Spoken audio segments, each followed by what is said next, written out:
राधे राधे। आप सभी का हमारे चैनल पर स्वागत है। दोस्तों, आज हम रविवार के व्रत कथा के बारे में जानेंगे और रविवार के व्रत की क्या विधि होती है इसके बारे में जानेंगे। सर्व मनोकामनाओं की पूर्ति हेतु रविवार का व्रत श्रेष्ठ है। इस व्रत की विधि इस प्रकार से कर सकते हैं। प्रातःकाल स्नान आदि से निवृत्त होकर स्वच्छ वस्त्र धारण करें, परमात्मा का स्मरण करें। भोजन एक समय से अधिक नहीं करना चाहिए। भोजन तथा फलहार सूर्य के प्रकाश रहते ही कर लेना उचित होता है। यदि निराहार रहने पर सूर्य छिप जाए तो दूसरे दिन सूर्य उदय हो जाने पर सूर्य को जल देने के बाद ही भोजन करें। व्रत के अंत में व्रत की कथा सुननी चाहिए।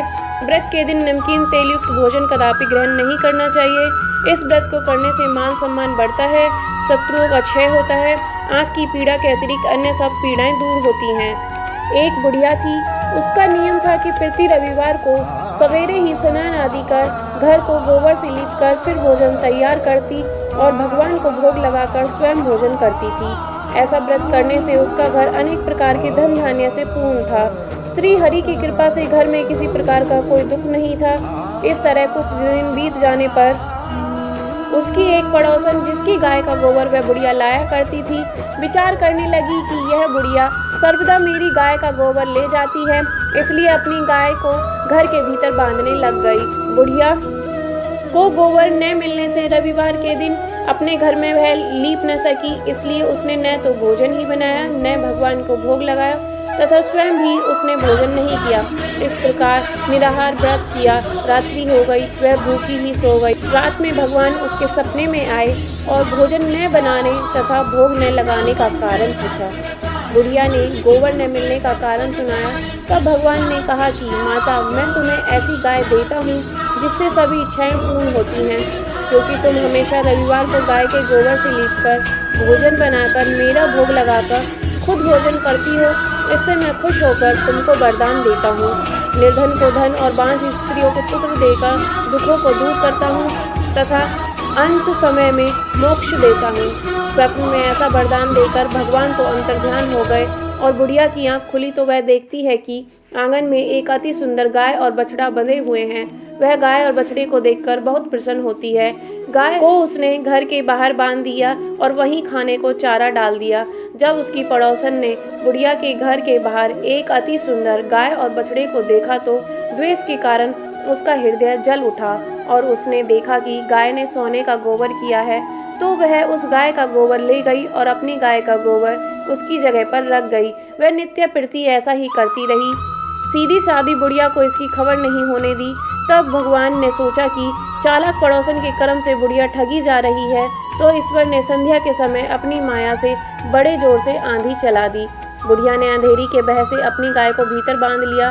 प्रातःकाल जब वृद्धा ने देखा कि गाय ने सोने का गोबर दिया है तो उसके आश्चर्य की सीमा न रही और वह प्रतिदिन गाय को घर के भीतर ही बांधने लग गई।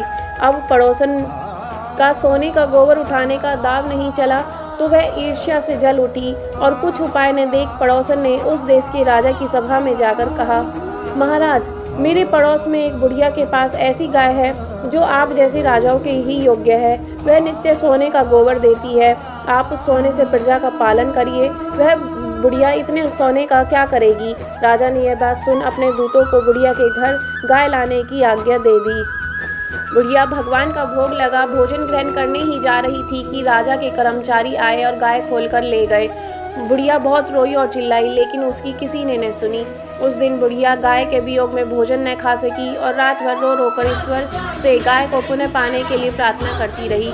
उधर राजा गाय को देखकर बहुत प्रसन्न हुआ, लेकिन सुबह जैसे ही वह उठा सारा महल गोबर से भरा दिखाई देने लगा। राजा यह देख घबरा गया।